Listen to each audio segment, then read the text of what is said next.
ডামাডোলের পরিস্থিতি। রবিবারের পর চিত্রটা আরও খানিকটা বদলে গেল। হঠাৎ করেই বাংলাদেশের সেনা প্রধান তৎপর হয়ে উঠলেন এবং মধ্যরাতেতেও তার সেই তৎপরতা দেখা গেল।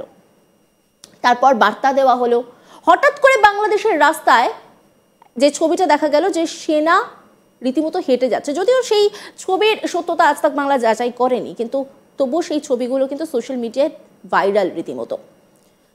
আর এই ঘটনার পরে হাসিনা তিনিও বার্তা দিলেন। তিনি বললেন এদের সময় ফুরিয়ে আসছে। মানে বাংলাদেশের যে রাজনৈতিক পটভূমি তা কিন্তু খুব তাড়াতাড়ি যে বদলে যাচ্ছে তা কিন্তু বলার অপেক্ষা রাখছে না। 5ই অগস্টের পর থেকে যদি আমরা নজর রাখি, একের পর এক বদল আমরা দেখতে পাচ্ছি, কিন্তু পরিস্থিতি কি শান্ত হচ্ছে? পরিস্থিতি তো কোনোভাবে শান্ত হচ্ছে না। অশান্ত পরিস্থিতি এখনো বজায় রয়েছে, বরং যত দিন যাচ্ছে পরিস্থিতি ততই অশান্ত হচ্ছে। পবিত্র রমজান, সামনে ঈদের একটা লম্বা ছুটি, কিন্তু সেখানকার মানুষজন খুশি নন, কারণ সেইভাবে তো আর্থিক অবস্থাটার উন্নতি নেই, পকেটে টান পড়ছে। খুশি হবেন কি করে? সাধারণ মানুষের রীতিমতো চিন্তার ভাঁজ। তার মাঝেই সেনা প্রধান অত্যন্ত তৎপর এবং তিনি বলছেন তৈরি থাকুন, আগামী 1 মাসে হয়ে যাবে। কিসের বার্তা দিতে চাইছেন তিনি? কোন গোপন প্ল্যানের কথা বলছেন তিনি? এই গোটা বিষয়টা নিয়ে কথা বলবো। আমার সঙ্গে রয়েছেন বাংলাদেশের আইনজীবী নিঝুম মজুমদার। আপনাকে আজ তাক বাংলায় স্বাগত। এই মুহূর্তে বাংলাদেশের রাজনৈতিক পটভূমির দিকে যদি আমরা নজর রাখি, আমরা দেখতেই পাচ্ছি যে 5ই অগস্টের পর থেকে কিন্তু একের পর এক পটভূমি বদলাতে থাকছে। নানা রকমের অশান্তি ঘিরে ধরেছে বলা যেতে পারে। সেখানকার সাধারণ মানুষ যথেষ্ট ভয়ের মধ্যে রয়েছেন। তার মধ্যেই বাংলাদেশের সেনা প্রধান হঠাৎ করে তৎপর হয়ে উঠলেন এবং 1 মাসের তিনি একটা কথা বলছেন। কোন গোপন প্ল্যানের কথা বলছেন তিনি? আপনাকে অনেক ধন্যবাদ, দর্শকদেরকেও ধন্যবাদ। আমার কাছে মনে হয় আপনি যেই সময়টাকে রেফার করছেন এবং অ্যানালাইসিস যেটা দিয়েছেন তার সাথে আমার দ্বিমত হওয়ার কোনো সুযোগ আসলে আমি দেখি না।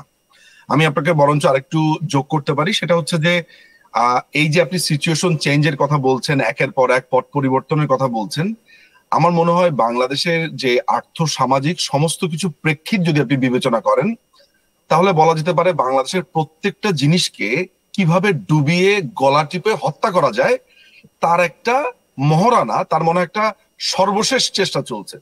আমি আপনার এই বক্তব্যটাকে লিংক করবার আগে একদম লেটেস্ট একটা তথ্য আপনাকে আমি দেই। সেটা হচ্ছে যে আমাদের যে সোহরাওয়ার্দী উদ্যানে, যেটা ঐতিহাসিকভাবে বঙ্গবন্ধু, জাতির জনক বঙ্গবন্ধু 7ই মার্চের ভাষণ তিনি সেখানে দিয়েছিলেন 1971 সালে, এবং যে একই জায়গাতে ইন্দিরা গান্ধী এসেছিলেন, ভারতীয় প্রধানমন্ত্রী শ্রীমতী ইন্দিরা গান্ধী সেখানে এসে ভাষণ দিয়েছিলেন। এটা একটা ঐতিহাসিক জায়গা। এই জায়গাকে সংরক্ষণ করবার জন্য আপনার পাকিস্তানি সেনারা যে বাংলাদেশের বা মুক্তিযোদ্ধাদের কাছে বা আপনার যে যৌথ বাহিনীর কাছে যে আপনার সমর্পণ করেছিল মুক্তিযুদ্ধের সময়, আপনি তো নিশ্চয়ই সেটা জানেন যে তারা যে সিগনেচার করছিল আত্মসমর্পণের দলিল, এখানে একটা বিশাল ভাস্কর্য স্থাপনের কথা ছিল এবং বঙ্গবন্ধুর যে তর্জনী, সেই তর্জনীটার একটা ভাস্কর্য সেখানে কথা ছিল। গতকালকের সংবাদ হচ্ছে, বা আজকেরই মনে হয় সংবাদ, সেটা হচ্ছে যে দৈনিক সমকালকে আমি রেফার করছি, তারা বলছে যে এই পুরো পরিকল্পনাটা বাদ দিয়ে দেওয়া হয়েছে অর্থাৎ। এবং আরেকটি চাঞ্চল্যকর সংবাদ আপনাকে দেই যে বঙ্গবন্ধু, জাতির জনক বঙ্গবন্ধু থেকে শুরু করে মুক্তিযুদ্ধের অন্যতম বলবো যে আমাদের ফাউন্ডিং ফাদার্স যারা আছেন, তাজউদ্দিন আহমদ, তারপরে সৈয়দ নজরুল ইসলাম, কামরুজ্জামান, যারা যারা সেখানে আছেন এবং অন্যান্য মুক্তিযোদ্ধা, তাদেরকে মুক্তিযোদ্ধা, তাদের যে বীর মুক্তিযোদ্ধা উপাধি সেটা ক্যান্সেল করা হচ্ছে। এখন এই যে সিচুয়েশন, এগুলো তো আমি আপনাকে বললাম যে মুক্তিযুদ্ধ, আমাদের ইতিহাস, আপনি ফাইন্যান্সিয়াল সিচুয়েশন ধরেন, আমাদের আপনার আইন শৃঙ্খলার সিচুয়েশন ধরেন, একটা ভয়ঙ্কর অবস্থার মধ্যে দিয়ে যাচ্ছে। ফরেন রিলেশন ধরেন, 2 দিন পরপরই বলছে ভারতকে আক্রমণ করবে, ভারতের ম্যাপ চেঞ্জ করে দিবে, অমুককে আক্রমণ করবে, তমুককে আক্রমণ করবে, অর্থাৎ কোনো মুখের বালাই নাই, রাগ নাই, একটা সার্বভৌম দেশকে দখল করতে চাচ্ছে, দেশের মানুষকে হত্যা করছে। এইরকম একটা পরিস্থিতি, কিন্তু কোনোটাই প্ল্যান নেই, প্ল্যান ছাড়াই একের পর এক মন্তব্য করা হয়ে যাচ্ছে। আপনি কখনো রাস্তাতে এই ছ্যাচরা টোকাই টাইপের দুর্বৃত্ত দেখেছেন, ছিনতাইকারী? মানে আপনার যদি জীবন অভিজ্ঞতাতে এই ধরনের কোন ফটকাকে আপনি দেখে থাকেন আপনার জীবনে, বলতে পারেন বা আপনি কল্পনা করে নিতে পারেন ওই রকম ছ্যাচরা কিছু টোকাই দখলদার বাহিনী বাংলাদেশকে দখল করে নিয়েছে। আচ্ছা, এখন বাংলাদেশ সেনাবাহিনীর 5ই অগাস্টের আগে পরে বিভিন্ন ভূমিকা নিয়ে আমি এই প্রোগ্রামে এসে আমার নানান ধরনের ক্ষোভ আমি প্রকাশ করেছি। শুধু আমি কেন, সারা বাংলাদেশের মানুষ যারা মুক্তিকামী মানুষ তারা এই ব্যাপারে হতাশ হয়েছিল। সেনাবাহিনীর ব্যাপারে নানান ধরনের সমালোচনা, সবকিছু পেরিয়েও সেনাবাহিনী ম্যাজিস্ট্রেসি ক্ষমতা পেয়েছে, রাস্তাতে আছে, চেষ্টা হয়তো বা করছে।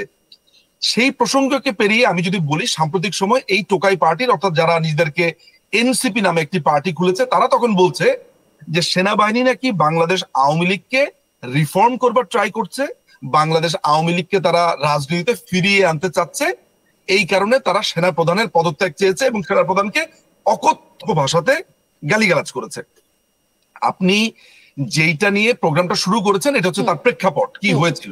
এখন এখানে একটা জিনিস বলে রাখা ভালো, যে বাংলাদেশ আওয়ামী লীগ কি বাংলাদেশের কোনো নিষিদ্ধ দল, যে বাংলাদেশ আওয়ামী লীগকে সেনাবাহিনীর মাধ্যমে রিফর্মড হতে হবে বা সেনাবাহিনী করবে? এটা এটা এটা তারা করেওনি এবং তারা একটা বিবৃতিতে সেটা বলেছে।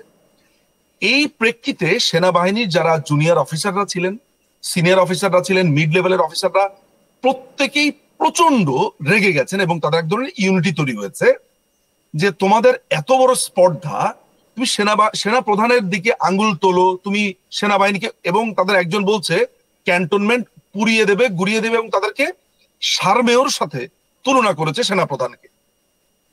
ফলে ঘটনাটা যেটা দাঁড়িয়েছে যে সেনাবাহিনী এক ধরনের ক্ষুব্ধ হয়েছে, এক ধরনের ক্রোধান্বিত অভিব্যক্তি অনেকের মধ্য থেকেই পেয়েছি। এবং এটার প্রেক্ষিতে একটি ঘটনা সামনে এসেছে যে বাংলাদেশে ইমার্জেন্সি জারি হতে পারে। সেনাবাহিনী বাংলাদেশে এরকম একটা অবস্থাতে সরকারের পরিবর্তনের একটা সম্ভাবনার কথা আমরা শুনেছি। সেটা কতটুকু সত্য কতটুকু মিথ্যা সেটা সময় হয়তো বা বলে দেবে, বা আদৌ হবে কিনা আমি এই ব্যাপারে জানি না। কিন্তু আমার আশঙ্কার কথা, আমার নিজের কথা আমি বলতেই পারি।